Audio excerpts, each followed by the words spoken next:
Wonder Man is the newest Marvel-related project on the Disney Plus platform, so if you want to hear my thoughts, stay tuned. I must say, I was pleasantly surprised.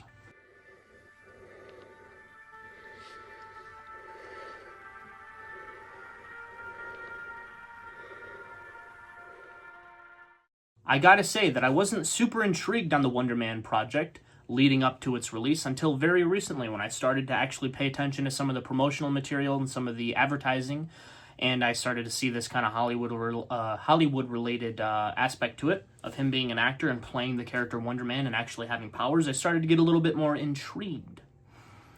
So I was waiting for the end of the month to come, right? Well, somehow the end of the month just kind of appeared, and all of a sudden I gotta pay rent, and I gotta pay this, and I gotta pay that, and I forgot about Wonder Man, so I went ahead and I watched it last night. Last night was the 31st. Today is February. Happy February, everybody. We're 1 month into 2026. I gotta say, I was really into this show. Eight episodes, about 35 minutes apiece. Even the credits aren't the way that Marvel does the credits. It was pretty good. I really liked it.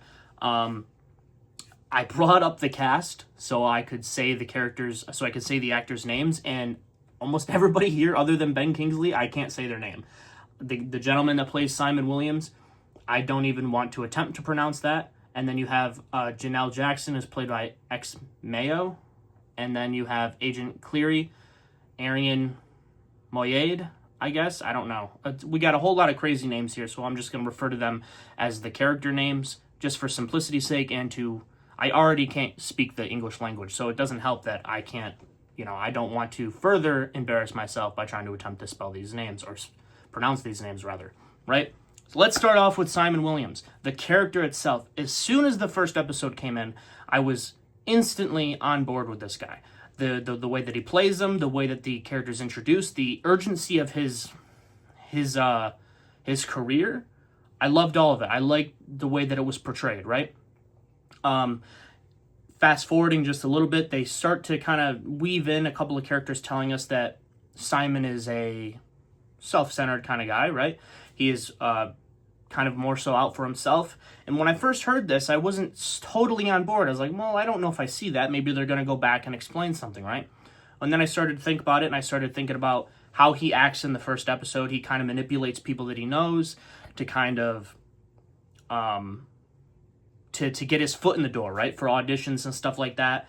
And even the way that with the short scene that we see at the beginning with his ex-girlfriend, and their kind of banter back and forth, I kind of understand where they're coming from. They're trying to portray him as somebody who is a little self-centered and is worried about his goal over other things, right? And he also has a lot of depth to him. He's worried about the way that his powers might affect his life if somebody finds out. He's insecure about who he is. He's insecure about how people view him and how people could view him if they find out. He's very insecure about the way that his family views him, right? And we learn throughout the show that he doesn't have very many friends. None at all, really. And you have Ben Kingsley come in as Trevor, and Trevor, I just love this character more and more every time I see him. I was somebody who watched Iron Man 3. I was 10 years old when Iron Man 3 came out, and I wasn't overly invested in the Iron Man comics or anything like that. I had watched Iron Man Armor Adventures, but I didn't even really correlate that those are the same character, or supposed to be. So I didn't have any history with the character. So the twist in that movie I thought it was fun. I thought he was funny. I was a little kid, and as I've gotten older, I wish we had kind of seen something more related to what they were presenting us at first. This Mandarin that's more terrorist related. I still to this day kind of prefer that approach. But the character of Trevor Slattery, throughout the 3 projects that he's in, the more and more I see him, the more I love his character. Well, to be fair, I don't really remember his role in Shang-Chi. I don't really remember that movie that much to begin with, and we're going to kind of stay away from that for a moment, because if I start talking about that, then we're going to go into some tangents. But Ben Kingsley does a great job, and I didn't even realize that he was in this show as much as he was. I thought he was kind of a guest spot, and he would show up here and there, but he is essentially the main character along with Simon Williams, and they both bounce off each other really, really well. And the depth that they give Simon Williams and the depth that they further what they already established in Iron Man 3, they further gave that depth, right, to Trevor. And that's one of the things I really liked about this show is they used the things that they had already introduced in Iron Man 3 to give Trevor more depth. They didn't just pull things out of thin air, right? They didn't just come up with this and come up with that. In Iron Man 3, there's not any real hint that he was a good actor, right? Especially since, or a well-known actor, especially since nobody recognizes him as the Mandarin. So the fact that he was successful at one point is kind of a plot hole now that I'm thinking about it right now. But the idea that he was a somewhat successful actor in the past, and then lost his way, that's unfortunately a somewhat common trend in Hollywood, right? So that's believable. But the prostitutes and the money debts, or the drug debts, and just the being addicted to drugs and alcohol, we see that in Iron Man 3. And in this show, we see his pain with that he's trying to run from that, and he's trying to move on from that. We see the kind of pain that he has being associated with the Mandarin, but also when people recognize him, you kind of get the sense that he's not totally unhappy with that. He still wants to have some recognition, right? And even though we have a kind of a subplot with Trevor here that we will get into in a minute, you can still sense the happiness and the joy that he gets when Simon kind of recognizes him for his other acting projects and doesn't praise him for being the Mandarin, but praises him for his genuine acting roles. And even if he can't remember some of them because he was blitzed out of his mind, he still appreciates that Simon appreciates him for something else other than the Mandarin, right? So their bond instantly becomes very intriguing for myself, and it's fulfilling, right, throughout the series.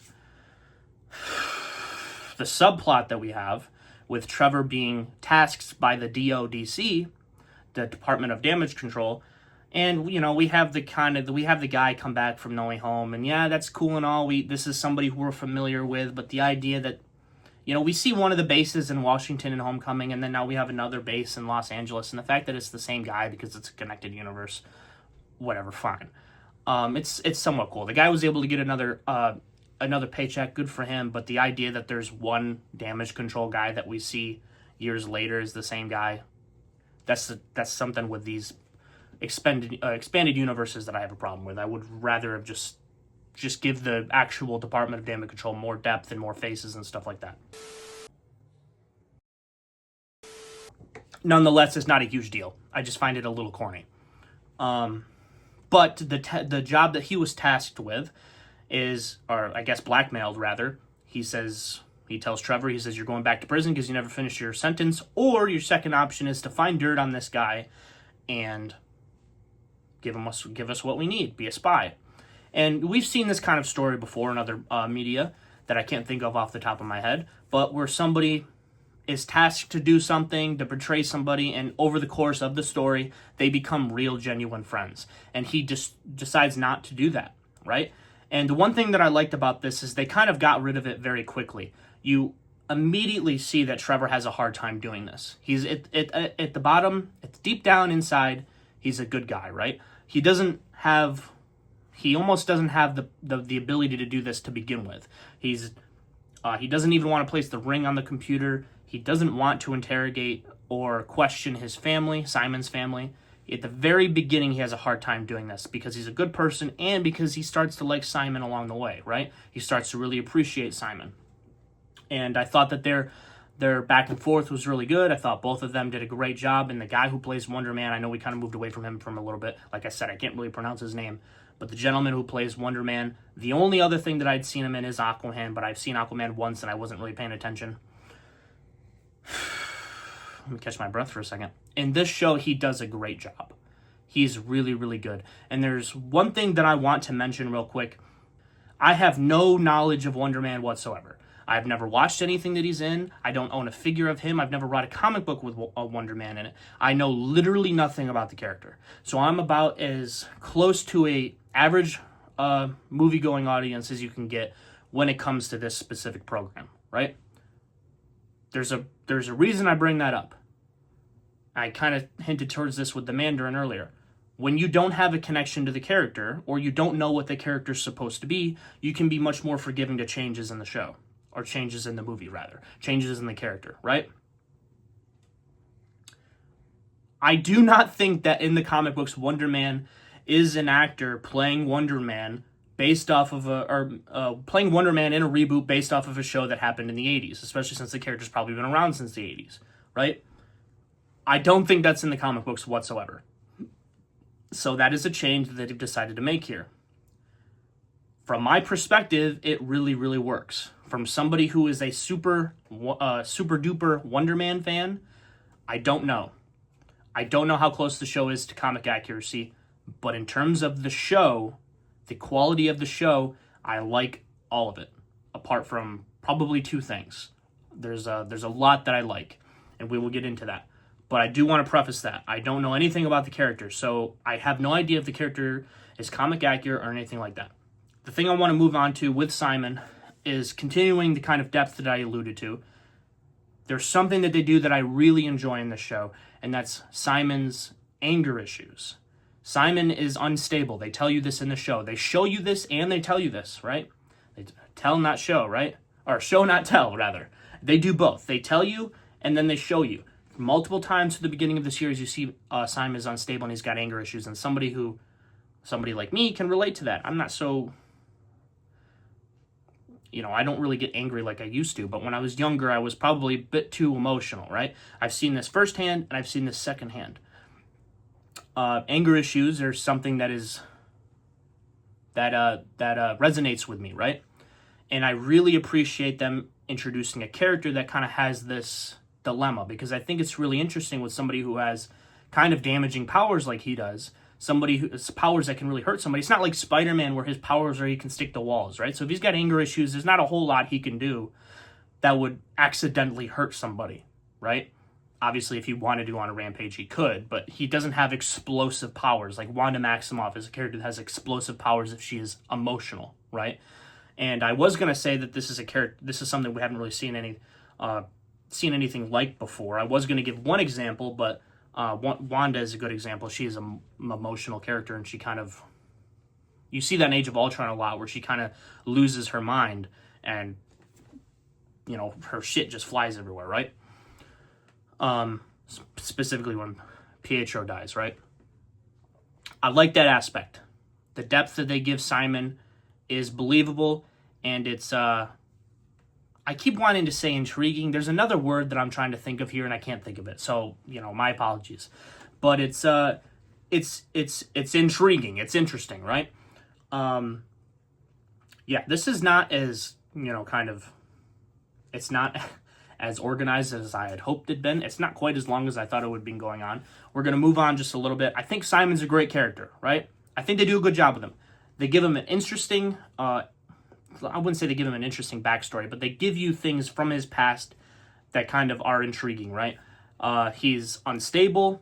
He's insecure, which is crazy because he's a good-looking guy. He's strong, right? He's got his own place, but at the same time, his mom's kind of providing for him, and he's having a hard time getting his job. He's very relatable.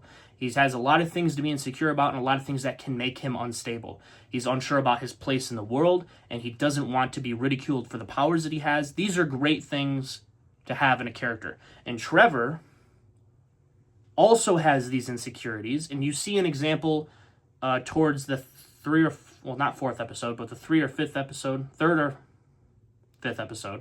where you get to see Trevor kind of talk to somebody from his past, and you see the way that this guy's talking to Trevor, and Simon steps up for him, and you can see their continuous bond, their bond continuously grow.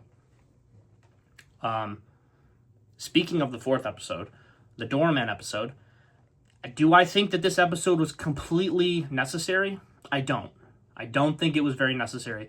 And in the long run, it's going to be I think it might be viewed similarly to the episode 5 of Daredevil Born Again, where it's just kind of this random episode that doesn't have any real importance on the plot. Technically, episode 4 of Wonder Man does, because it explains why heroes aren't allowed to be on Hollywood sets, right? But I don't think that they needed a whole episode just dedicated to a doorman to explain this. I think they could have told this story throughout the episodes of Wonder Man, especially since there's something I want to say later on. But the episode itself, I did like it. I like the guy who plays Doorman. I don't see him right here. Let me move over. I still don't see him. Where is he?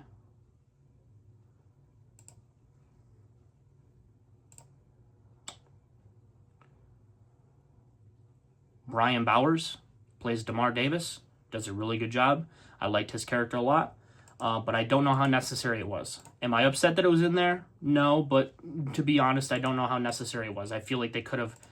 like this goes into the show Don't Tell, right? But I feel like they could have told his story with Wonder Man's story. I don't think it was... I don't know how necessary it was to have a whole episode completely separate from Wonder Man.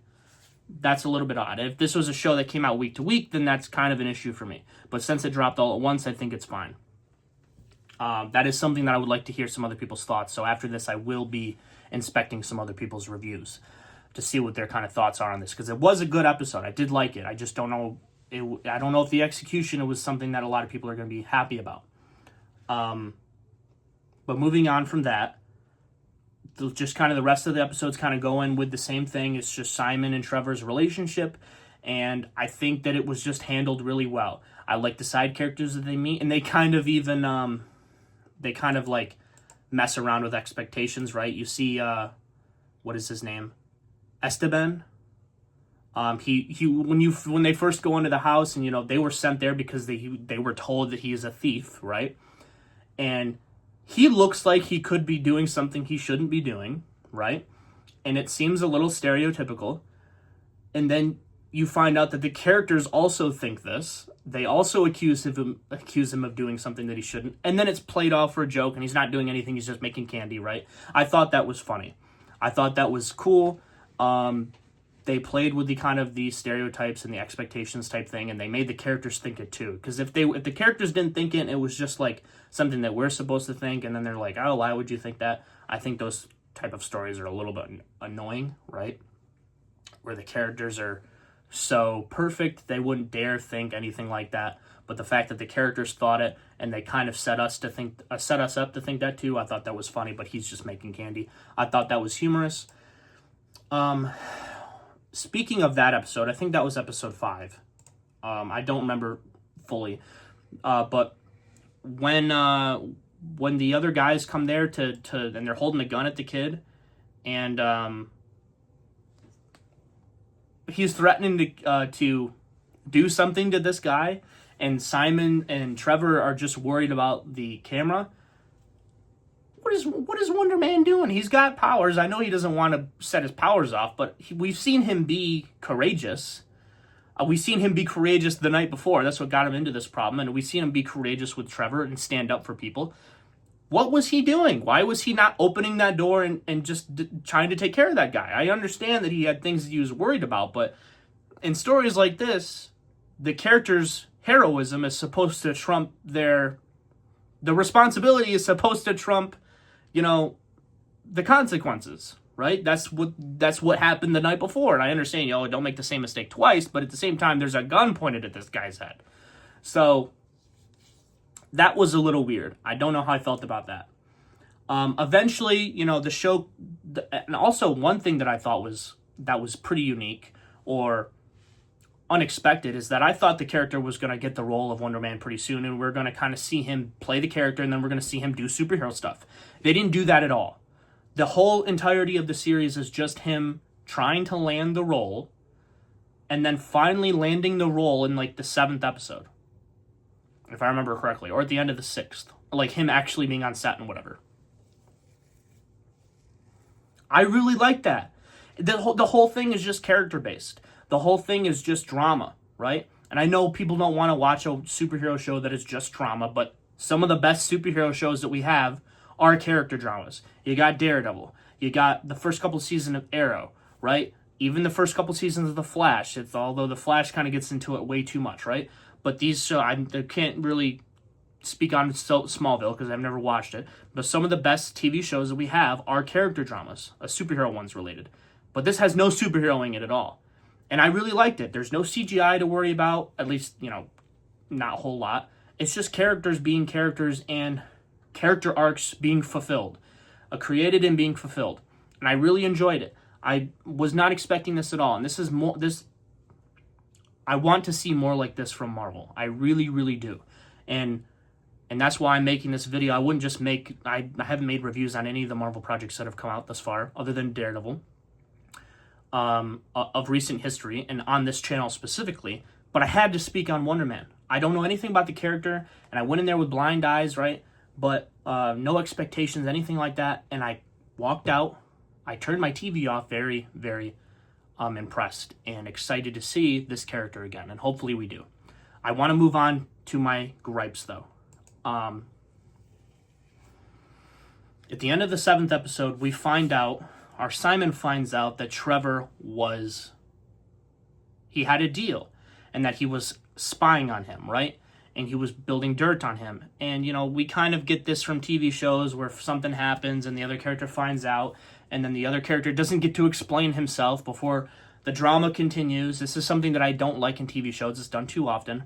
I will say that I did like that in this show, for the most part, Trevor did get a chance to kind of explain himself a little bit and say that it was a real friendship. And, like, that's the thing that happens in these kind of movies, is where the movie or the TV show, the character doesn't get a chance to say that it was real for them. This is something we see in X-Men Origins Wolverine, where, you know, Wolverine was getting played by, what's her name? And she says that it was real, but, like, it doesn't lead to anything, right?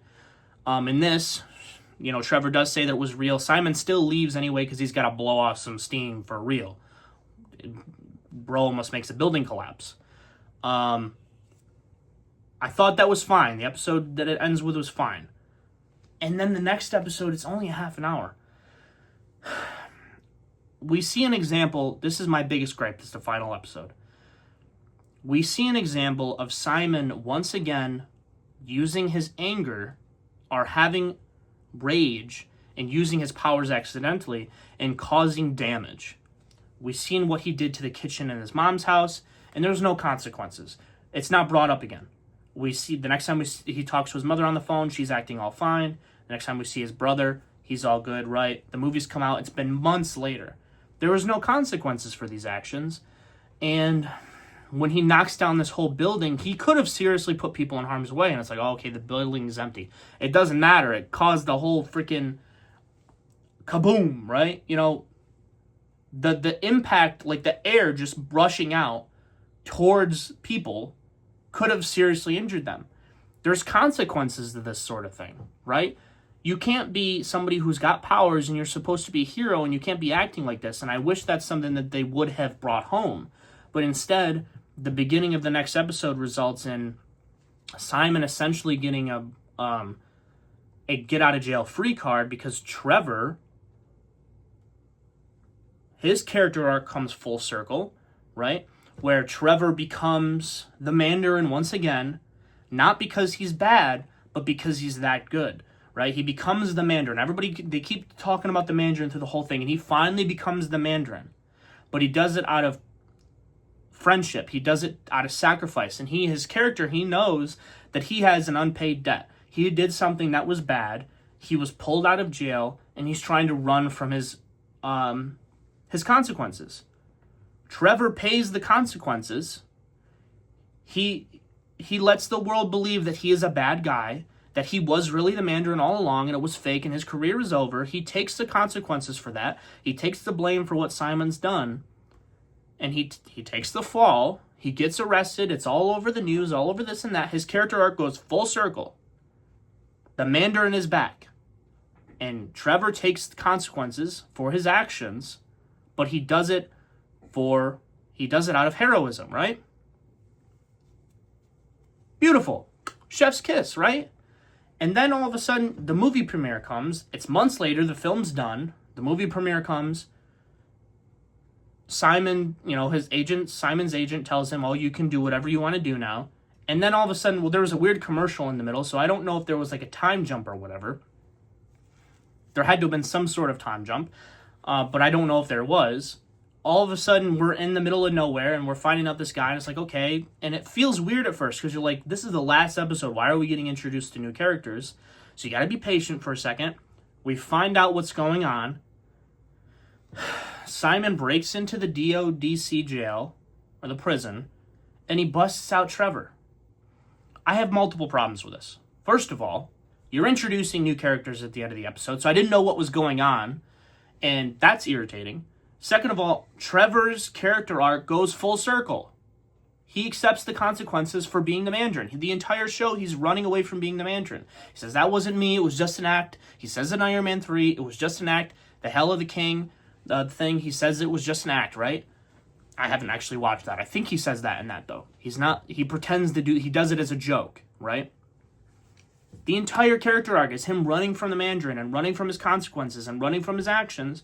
The end of it, he accepts what he did was wrong, and he takes the blame for Simon because he's a good friend. Then Simon breaks him out of jail. He has the ability to fly now. He seemingly has full control over his powers, and he's gained an ability. I'm like, I understand that there's a time jump because it takes a long time to make a movie, but like, what happened here? So, by and large, I really, really liked the show, and I really like Simon and Trevor, their relationship. I really like their relationship, but the last episode really just kind of really flattens out for me. I'm glad that we get to see Trevor continue, but this is something that should have happened in a different project. If you care about Trevor that much and you want to see him continue, this is something that should have happened in a different project. This project should have ended with Wonder Man becoming Wonder Man, but, I mean, even then, I still would have had problems, because, like I said, Simon basically gets a get-out-of-jail-free card, and everybody just kind of accepts that it was, even the DODC knows that it's not Trevor, and it's just like the problem solved. What is it called? Like a MacGuffin or not a MacGuffin?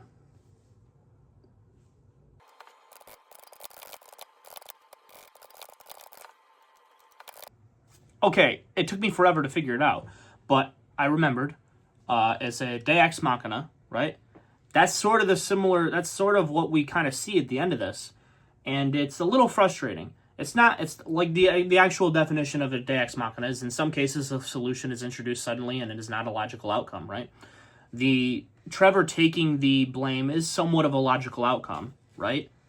It makes sense for his character, but there's still being no further repercussions is the problem. Simon still doesn't, there's nothing else is affected. Like, they immediately go back to shooting that day. Everybody just believes that it's it's just Trevor, right? Nobody got hurt. There's nothing for Simon to carry guilt with, other than Trevor going to jail. But again, that's Trevor's full character arc. There should have been somebody who got hurt. There should have been somebody who maybe they didn't have to die, but there should have been somebody who got injured, and Simon has to live with that. Something. He literally he almost blew up a building just because he was mad, right? This is not the best way to handle that sort of situation. So that is my biggest gripe. And I could keep going on about this, but I think you guys get the point. Overall, the Wonder Man series was really, really, really something special. I really enjoyed it. And I love the character work in this film, in the show. I love all the side characters. I think they did a pretty good job for the most part. I love that Simon's character is a bit of a control freak, which makes sense for his character because he needs to kind of control the situation that he's in order to not become explosive, right? And you see this kind of leak into his art, and he has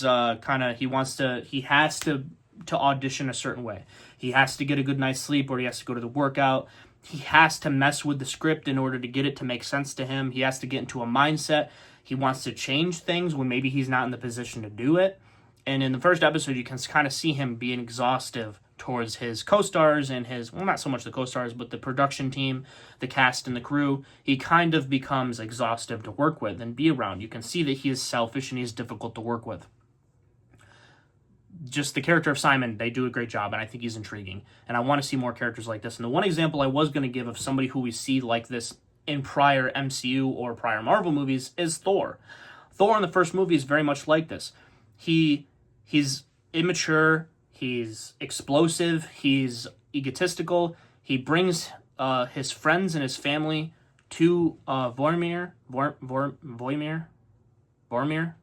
I don't know. Is that not? That's not right. Where the frost giants are, right? He brings them there, And he puts them in danger for his own ego, and he thinks that he knows best over Odin, right? And he's using his abilities in a reckless way. And I like characters like that. I like stories like that. And let me just say this real quick before anyone gets smart. The first Thor movie is great, and it's my favorite Thor movie, and I will stand by that till the day I lay in stones, right? So, yeah. Long story short, I really like the show, and I didn't think this episode or this video or this review or whatever you want to call it was going to be 30 minutes long. But here we are. I enjoyed it. I got to show my support, and I want to see more things like this by Marvel, and I hope you guys enjoyed it too. I hope you kind of agree with some of the things that I said, because I think the last episode was a little bit... the problem was solved too quickly, and then they started another problem, in my opinion. It was a little crazy. But yeah, those are my thoughts. I enjoyed it. I hope you guys did too, and